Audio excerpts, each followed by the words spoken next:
ज्योती मल्होत्राच्या मोबाईलला तपास यंत्रणांनी पार धुवून काढलाय. म्हणजे त्याच्यात अक्षरशः 2 चमचे सर्फ एक्सेल घालून धुतलंय असं म्हटलं तरी गैर वाटून घेऊ नका, कारण त्या मोबाईल मधल्या सर्व तपशिलांना तपास यंत्रणांनी खंगाळून काढलेलं आहे. आणि म्हणूनच त्याच्यातून एकापाठोपाठ एक खुलासे होत आहेत.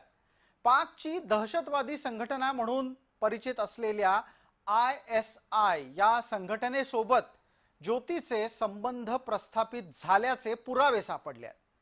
दानिशच्या सोबतच एक आणखीन नाव या संपूर्ण प्रकरणात समोर येत आहे, ते आहे अली हसनचं.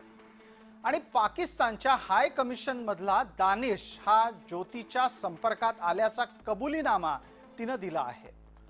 या दोघांमधला संपर्क हा 2023 मध्ये झाला, जेव्हा ज्योती पाकिस्तानला गेली होती.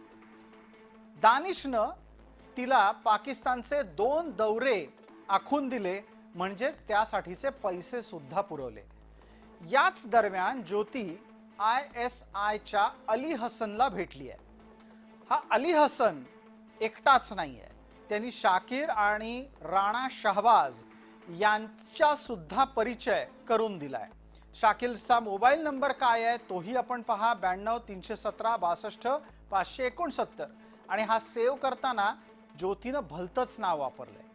शाकिर सोबत सुद्धा ती भारतातून वेळोवेळी संपर्कात होती आणि व्हॉट्सॲप, स्नॅपचॅट, टेलिग्राम अशा माध्यमातून ती त्यांच्याशी नियमित संपर्कात होती. दिल्लीमध्ये तर दानिश होताच, आणि दानिश आणि ज्योती सातत्यानं परस्परांशी भेटतही होते.